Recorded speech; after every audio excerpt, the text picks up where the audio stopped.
As origens do pensamento grego, Jean-Pierre Vernant. Introdução. Com a decifração do linear B micênico, Micenas, que já foi uma civilização, um período arcaico da Grécia, hoje é um sítio arqueológico que fica próximo a Atenas. E lá foram encontradas plaquetas com uma escrita diferente, que foi chamada de linear B, que foi decifrada. E com essa decifração, se considerou então os primeiros textos gregos como sendo 500 anos mais velhos do que se considerava, né? Do que os textos que estavam disponíveis. Este aprofundamento da perspectiva cronológica modifica todo o quadro em que se coloca o problema das origens do pensamento helênico. O mais antigo mundo grego, tal como Nolo evocam as plaquetas micênicas, que são os registros mais antigos que agora nós temos, aparenta-se em muitos de seus traços aos reinos do Oriente Próximo, que lhes são contemporâneos. Também há escritos encontrados no Oriente Próximo, de um período semelhante ao dessas plaquetas encontradas em Micenas. O mesmo tipo de organização social, um gênero de vida análogo, uma humanidade vizinha, se revelam nos escritos em linear B de Knossos, Ilos ou Micenas. E nos antigos documentos em cuneiforme encontrados em Ugarit, Alalakad, em Mari ou na Hattusa Hitita. Então, as plaquetas encontradas em Knossos, Pilos e Micenas, e as encontradas em os documentos cuneiformes encontrados nessas três localidades no Oriente Próximo, elas falam de um mesmo tipo de organização social, gênero de vida.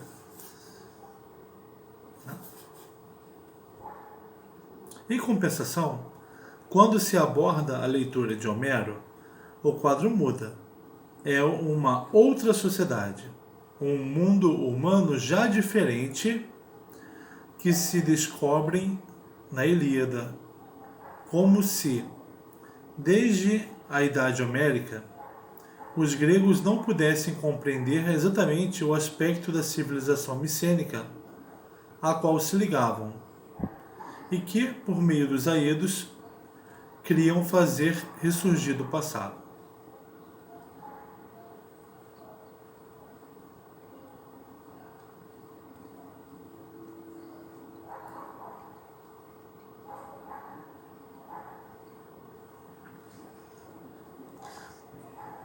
Micenas e também os minoicos, né, são civilizações consideradas as primeiras civilizações da Grécia. Elas são bem anteriores a Homero, que escreveu provavelmente em 800 anos antes de Cristo, né?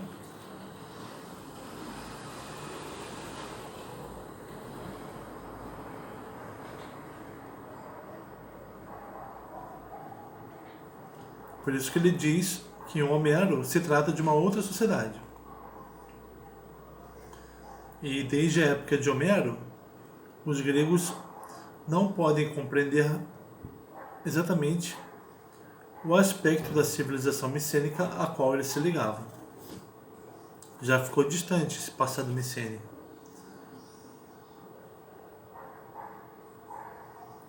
e que por meio dos Aedos queriam fazer ressurgir do passado.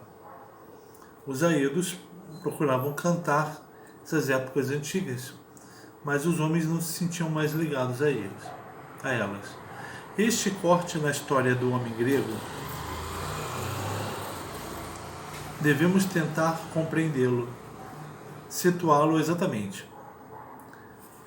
Esse corte que há entre o homem micênico e o homem homérico. A religião e a mitologia da Grécia clássica arraigam-se muito diretamente, como M.P. Nilsson em particular mostrou, no passado micênico. O homem, a religião e a mitologia da Grécia arcaica tem um enraizamento nessa civilização micênica. Mas em outros domínios, a ruptura aparece profunda. Quando no século XII, antes de nossa era, o poder micênico desaba sob o ímpeto das tribos dóricas que irrompem na Grécia continental, a invasão dórica, uma tribo ao norte que invade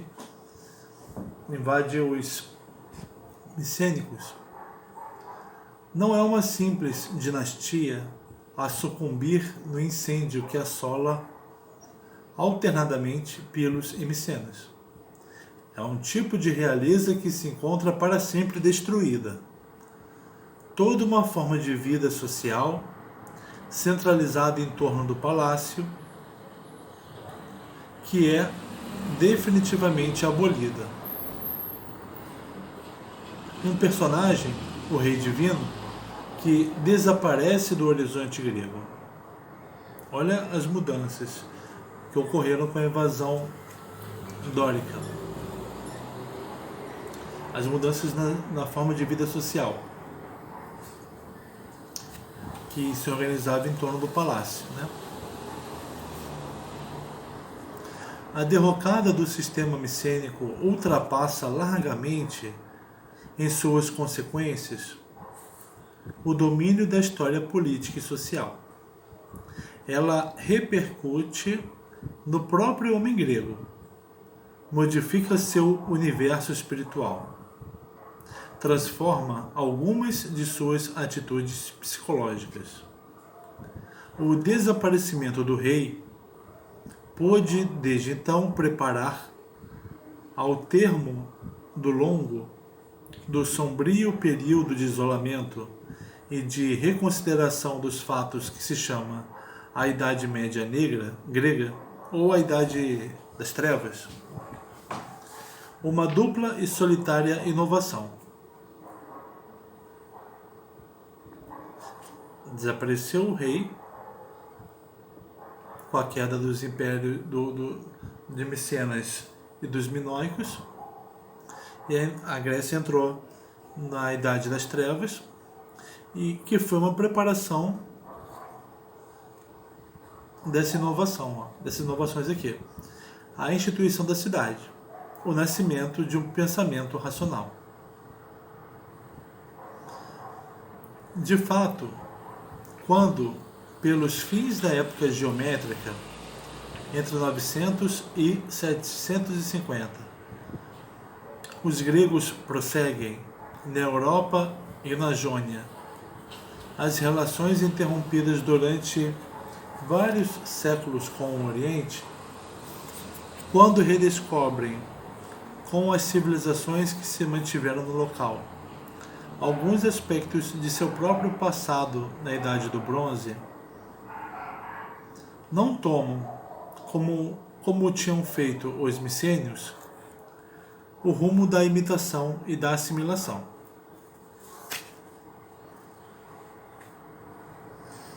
Quando a Idade das Trevas está chegando no seu último século, né?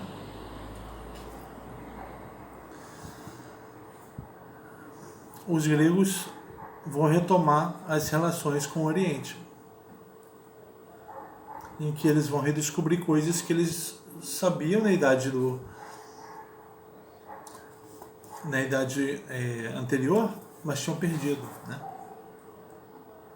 A idade anterior à entrada da idade das trevas. E essa mudança, essas descobertas, vão apontar para a cidade e para o pensamento racional.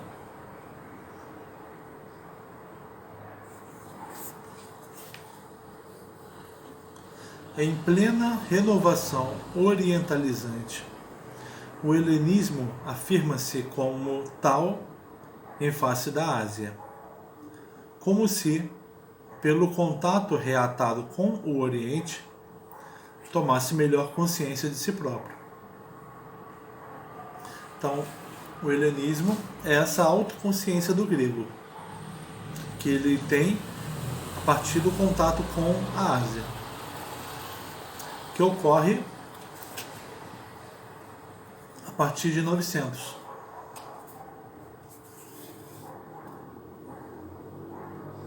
A Grécia se reconhece numa certa forma de vida social, num tipo de reflexão que define a seus próprios olhos sua originalidade, sua superioridade sobre o mundo bárbaro. Olha os aspectos dessa autoconsciência. Nós temos uma certa forma de vida social, nós refletimos, nós não somos como os estrangeiros ou como os bárbaros, né?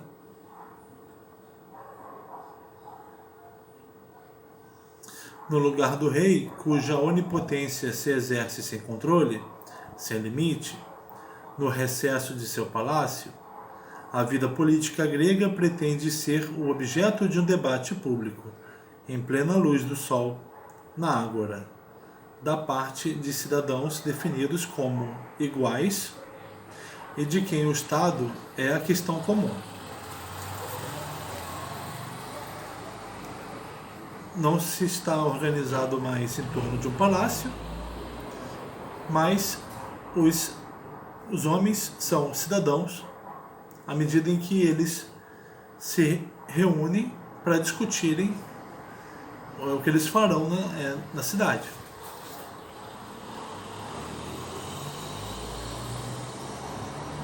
E eles debatem sobre o que é preciso ser feito.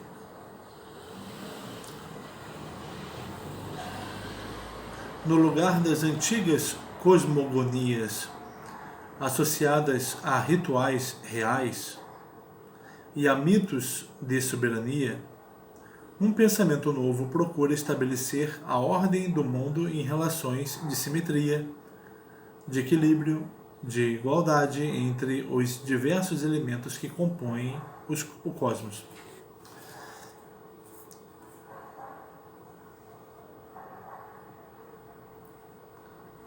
A escrita os textos do Homero refletem um período bem anterior. Homero escreveu em 800 a.C., mas os fatos que ele conta provavelmente aconteceram, ou algo deles aconteceu, em 1200 a.C. Homero, e no ano também 700, 100 anos depois de Homero, Hesíodo, escreveram seus textos mitológicos, organizando a religião grega. Mas isso já é significa também o início do fim da religião grega. O Walter Otto falou que logo depois de Homero e de Hesíodo, no século V principalmente, o mundo grego não era mais sacralizado. O homem não entendia a sua realidade como sendo divina, o todo ordenado pelos deuses, né? E aqui o Vernant está falando sobre essa mudança. Com o helenismo, as mudanças de organização social e política, se baseando mais nos indivíduos, e também na forma de pensamento. O pensamento racional, reflexivo,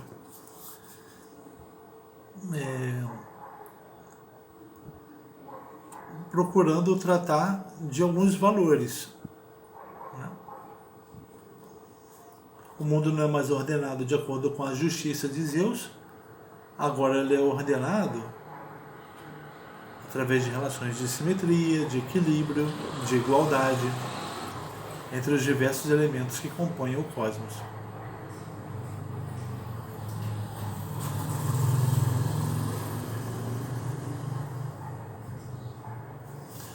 Se queremos proceder ao registro de nascimento dessa razão grega, seguir a via por onde ela pôde livrar-se de uma mentalidade religiosa, indicar o que ela deve ao mito e como o ultrapassou, devemos confrontar com o background micênico essa viragem do século VIII ao VII, em que a Grécia toma um novo rumo e explora as vias que lhe são próprias. Época de mutação decisiva que, no momento mesmo em que triunfa o estilo orientalizante, lança os fundamentos do regime da polis e assegura por essa laicização do pensamento político o advento da filosofia. Interessante como isso aqui é a visão oposta da do Walter Otto. Isso aqui é um texto histórico. O Walter Otto é um texto, é um comentário sobre a mitologia.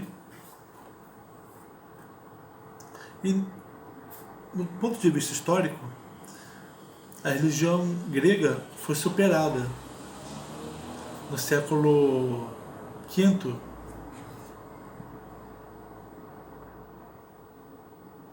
a partir do século VIII.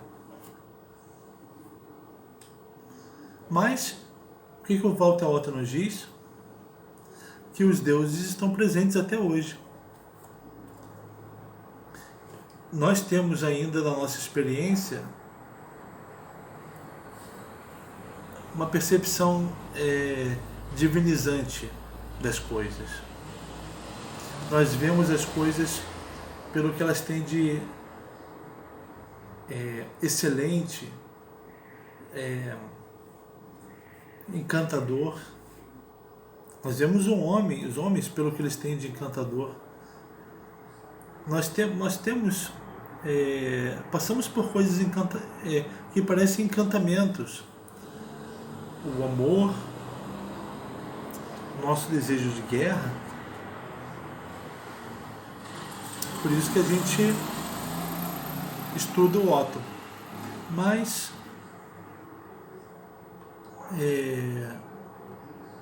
vamos ler também o Vernant para dialogarmos entre nós transitarmos entre essas duas concepções, né? Uma mais histórica e outra mais que faz que diz respeito à mitologia, que diz respeito ao nosso modo de pensar, né? A nossa experiência. Tá bom? Foi só a introdução. Depois a gente volta. Obrigado.